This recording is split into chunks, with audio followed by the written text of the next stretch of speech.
स्वागत है आपका हमारे यूट्यूब चैनल पर। आज तारीख है 28 मार्च और 28 मार्च के जितने भी करंट अफेयर्स के इम्पॉर्टेंट क्वेश्चन और आंसर हैं सारा इस वीडियो में है और सारा क्वेश्चन आंसर आपको मैं बताऊंगा। लेकिन वीडियो को देखते समय थोड़ा सा स्किप मत कीजिएगा, नहीं तो आपको क्वेश्चन का आंसर अच्छे से समझ में नहीं आएगा। और अभी तक आपने हमारा यूट्यूब चैनल सब्सक्राइब नहीं किया है तो सब्सक्राइब कर लीजिए और बेल आइकन दबा लीजिए, क्योंकि आप बाद में करना भूल जाते हैं। इसलिए आप तुरंत सब्सक्राइब कर लीजिए, थोड़ा सा भी देर मत करिए। और अब आगे बढ़ते हैं नेक्स्ट क्वेश्चन आंसर की तरफ। स्टार्ट करते हैं। पहला क्वेश्चन है, हाल ही में विश्व रंगमंच दिवस कब मनाया गया है? तो अभी 27 मार्च को विश्व रंगमंच दिवस मनाया गया। तो इस क्वेश्चन का बी ऑप्शन सही है। रंगमंच यानी कि थिएटर। थिएटर से लोगों में कई तरह की प्रतिभाएं डेवलप होती हैं। एक तो पब्लिक के सामने बोलने की प्रतिभा डेवलप होती है, अपने अंदर जो इनर टैलेंट छिपा होता है उसको प्रेजेंट करने की प्रतिभा डेवलप होती है। तो थिएटर के महत्व को कई चीजों से परखा जा सकता है और इस महत्व के लिए लोगों को जागरूक करने के लिए 27 मार्च को विश्व रंगमंच दिवस मनाया जाता है। अच्छा, इस बार के वर्ल्ड थिएटर डे की थीम क्या है? Theatre and the culture of peace. क्या है? Theatre and the culture of peace. अच्छा, 1 मार्च को शून्य भेदभाव दिवस मनाया गया। 3 मार्च को विश्व वन्यजीव दिवस मनाया गया। 4 मार्च को राष्ट्रीय सुरक्षा दिवस और विश्व मोटापा दिवस मनाया गया। 6 मार्च को विश्व टेनिस दिवस मनाया गया। 8 मार्च को अंतर्राष्ट्रीय महिला दिवस और नो स्मोकिंग डे मनाया गया। 9 मार्च को विश्व किडनी दिवस मनाया गया। 10 मार्च को सीआईएसएफ का 54वां स्थापना दिवस मनाया गया। 14 मार्च को अंतर्राष्ट्रीय गणित दिवस और अंतर्राष्ट्रीय पाई दिवस मनाया गया। 15 मार्च को विश्व उपभोक्ता अधिकार दिवस मनाया गया। 16 मार्च को राष्ट्रीय टीकाकरण दिवस मनाया गया। 17 मार्च को वर्ल्ड स्लीप डे मनाया गया।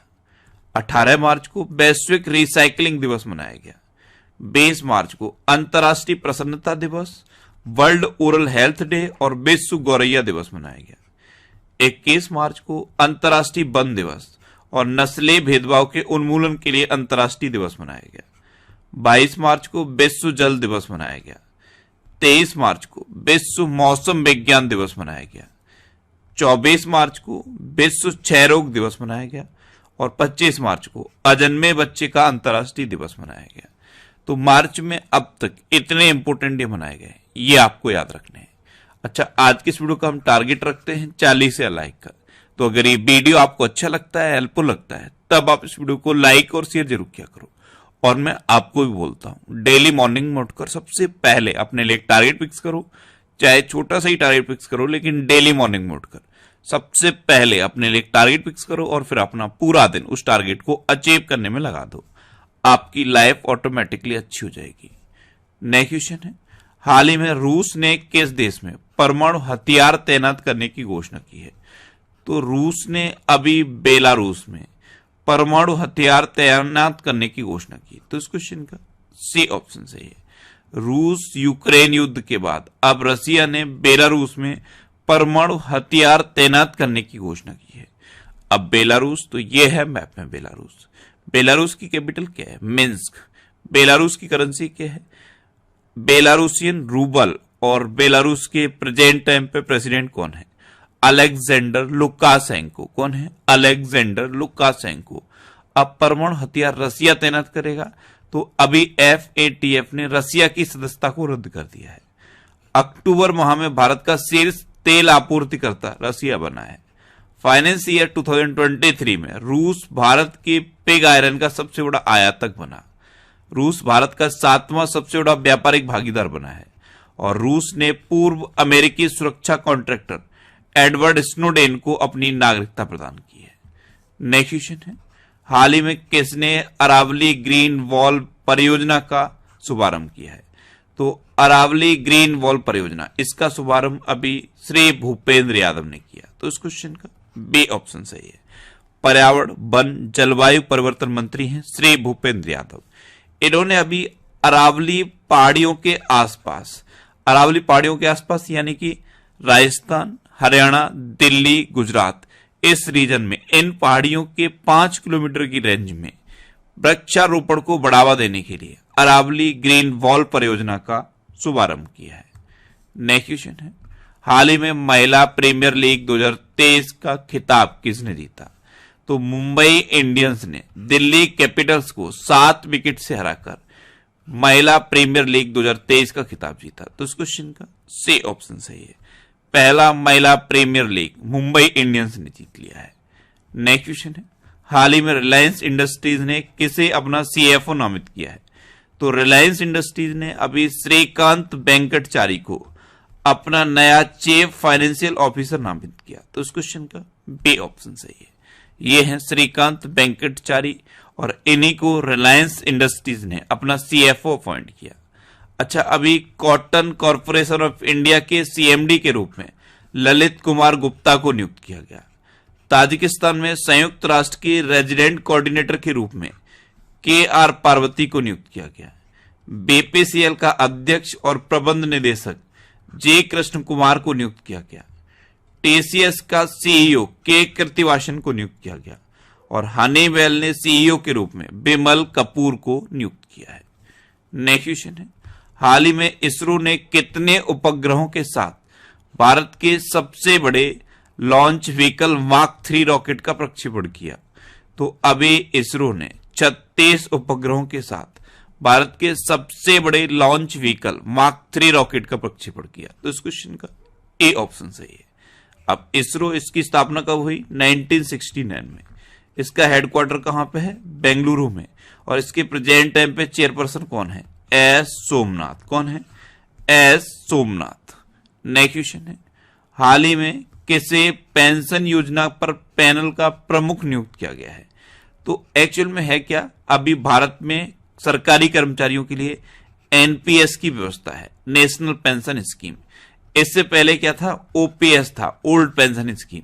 ओपीएस में क्या हुआ करता था? जो कर्मचारी का लास्ट वेतन होता था उसका 50% उसे पेंशन के रूप में दिया जाता था। एनपीएस में क्या है? सिक्योरिटी नहीं है कि कितना परसेंट मिलेगा, ये कई चीजों पर डिपेंड करता है, इसलिए कर्मचारी इसके विरोध में है। कई राज्यों में क्या हुआ है, एनपीएस से कर्मचारियों को ओपीएस पे शिफ्ट कर दिया गया है, जैसे राजस्थान है, छत्तीसगढ़ है, झारखंड है। यहां पे एनपीएस को खत्म करके राज्य सरकारों ने ओपीएस की व्यवस्था लागू कर दी है। तो अब केंद्र सरकार ने क्या किया है, एक पैनल का गठन किया है जो इस एनपीएस में सुधार के लिए काम करेगा और इसमें क्या मॉडिफिकेशन हो सकते हैं जिससे कि कर्मचारी संतुष्ट हो जाए, इस पे काम करेगा। इस पैनल का प्रमुख टीबी सोमनाथन को नियुक्त किया गया। तो इस क्वेश्चन का सी ऑप्शन सही है, ये है टीबी सोमनाथन। नेक्स्ट क्वेश्चन है, हाल ही में दूसरी G20 फ्रेमवर्क वर्किंग ग्रुप की बैठक कहां संपन्न हुई है? तो ये अभी चेन्नई में संपन्न हुई। तो इस क्वेश्चन का बी ऑप्शन सही है। नेक्स्ट क्वेश्चन है, अभी आईएसएसएफ विश्व कप 2023 में 25 मीटर पिस्टल स्पर्धा में मनु भाकर ने कौन सा पदक जीता है? तो आईएसएसएफ यानी कि international shooting sports federation, ISSF विश्व कप 2023 में 25 मीटर पिस्टल स्पर्धा में मनु भाकर ने कांस्य पदक जीता है। तो इस क्वेश्चन का सी ऑप्शन सही है, ये है मनु भाकर। अच्छा, ये जो आईएसएसएफ विश्व कप है ये कहां पे हुआ है? भोपाल में। नेक्स्ट क्वेश्चन है, हाल ही में किसने पहली दिल्ली धर्मशाला उड़ान को हरी झंडी दिखाई है? तो केंद्रीय नागरिक उड्डयन मंत्री हैं ज्योतिरादित्य सिंधिया। इन्होंने अभी पहली दिल्ली धर्मशाला उड़ान को हरी झंडी दिखाई। तो इस क्वेश्चन का बी ऑप्शन सही है। नेक्स्ट क्वेश्चन है, हाल ही में दूसरी जलवायु और पर्यावरण स्थिरता कार्य समूह की बैठक कहां होगी?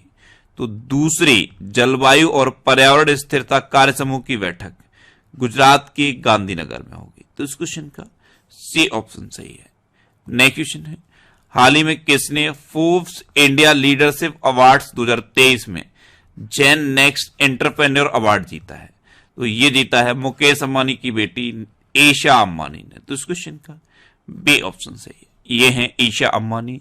इन्होंने अभी फोर्ब्स इंडिया लीडरशिप अवार्ड्स 2023 में जेन नेक्स्ट एंटरप्रेन्योर अवार्ड जीता। नेक्स्ट क्वेश्चन है, हाल ही में किसने वन्यजीव संरक्षण पुरस्कार 2023 जीता है? तो जम्मू कश्मीर की है आलिया मीर। इन्होंने अभी वन्य जीव संरक्षण पुरस्कार 2023 जीता। तो इस क्वेश्चन का सी ऑप्शन सही है, ये हैं प्रमुख समाजशास्त्री और वन्य जीव जानवरों के लिए काम करने वाली आलिया मीर, ये जम्मू कश्मीर की हैं और इन्होंने अभी वन्य जीव संरक्षण पुरस्कार 2023 जीता है।